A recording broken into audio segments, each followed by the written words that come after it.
Buongiorno, sono qua, per Oliver Stone. Buongiorno. Volevo chiederle, chi sono secondo lei oggi le belve? Potrebbero essere i politici, potrebbero essere i banchieri, l'alta finanza, e poi, visto anche per parte di madre francese, insomma, questo suo essere anche europeo, se c'è qualche film, insomma c'è qualche cosa della nostra cinematografia che in qualche maniera l'abbia influenzata. Mi dà fastidio questa cosa? Credo che sbuffa. No. European cinematography? Is that what you're saying? No, la prima è quella che interessava più a me, e sono oggi le belve.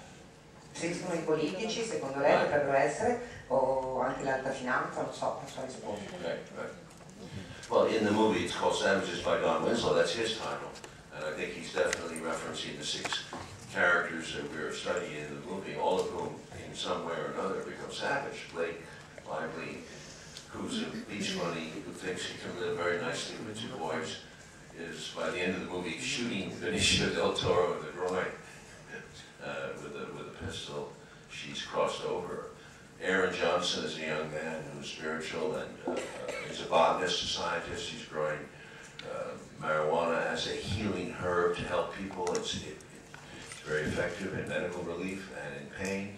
And he does good with the money in Asia and Africa, and he is forced to deal with the cartel, and it becomes a business, and as a result, Bo is kidnapped. He has to become a willing participant in a murder of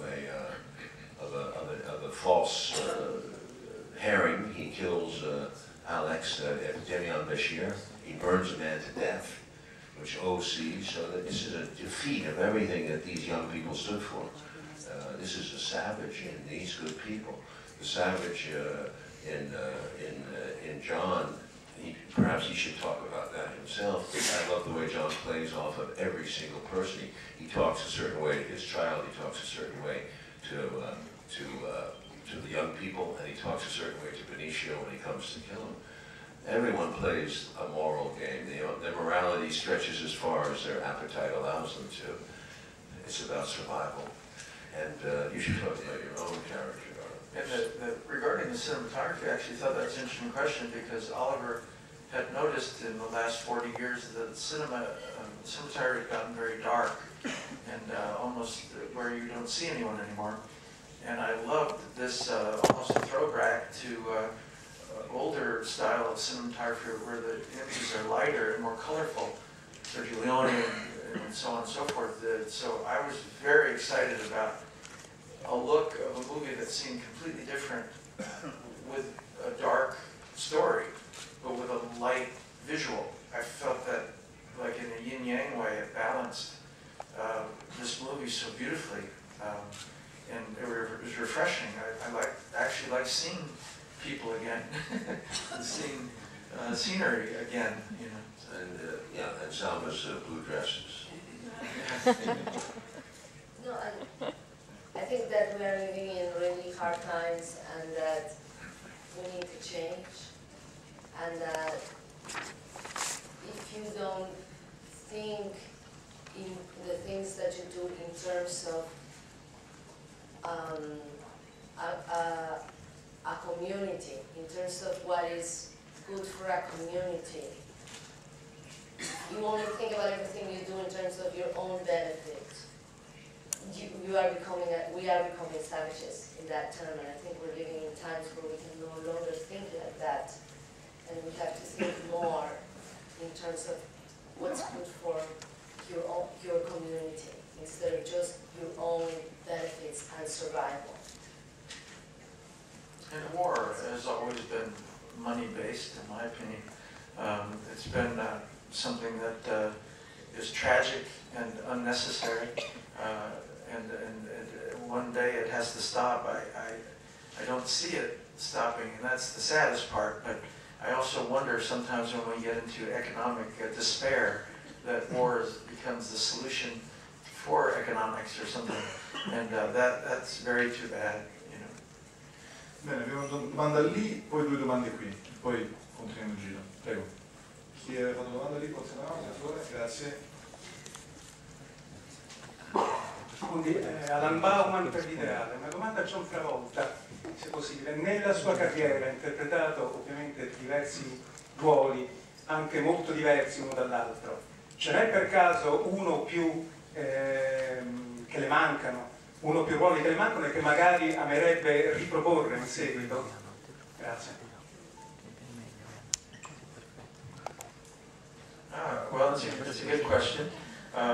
But there's a line in a Tennessee Williams play and movie, prose, that he says, the character says, I have always depended on the kindness of strangers, and I have always depended on the imagination of writers, because I could never come up with the variety of roles that directors and writers have come up for me. I love becoming someone's muse, but to be honest, I don't think I could have come up with half the ideas that these brilliant minds have come up with for me to play. And I decided one day that it was just my job to become characters for these brilliant minds. You know, even with this movie, at first I looked at the part and I said, I don't know, you know, I don't know what's here. And then as I investigated the layers of possibilities, and I met with the real man that does this kind of job, and when I heard more about Oliver's vision, then suddenly I could build the character and it could come to life, and I become Oliver's muse. And that's what I love doing, you know. There's nothing like it. And it's equally as creative as coming up with your own ideas, but I find it much more adventurous for some reason. Domanda in prima fila, Paolo, e poi dietro all'operatore ufficiale. Paolo Castro.it, volevo rilasciare una domanda al collega per John Travolta. Volevo chiederle, lei ha citato scrittori brillanti eccetera, però è un periodo in cui fanno soltanto sequel e remake. Se nella loro follia gli scrittori e produttori le hanno mai proposto di riprendere il ruolo di Tony Manero, come immagina lei Tony Manero oggi? Ha messo su famiglia, ha conquistato il mondo, oppure sta ancora lottando per trovare un equilibrio? Grazie. Da X Factor.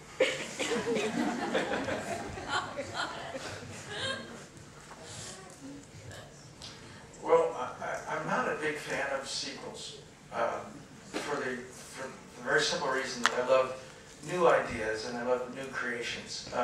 I've done 2 or 3 in my life. One was Tony Manero, and I made him a Broadway performer, and that was fun because that's what I imagined he might do. But nowadays, I don't know. I mean, you know,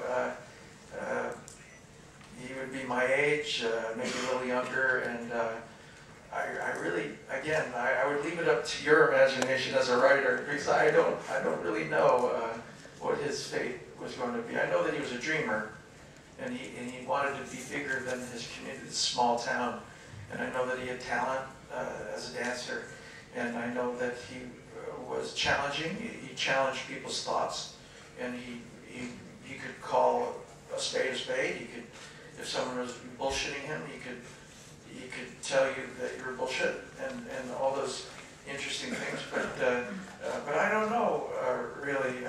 You know, what do you think? What do you think he would be doing? If you say he's a dreamer, maybe he made it.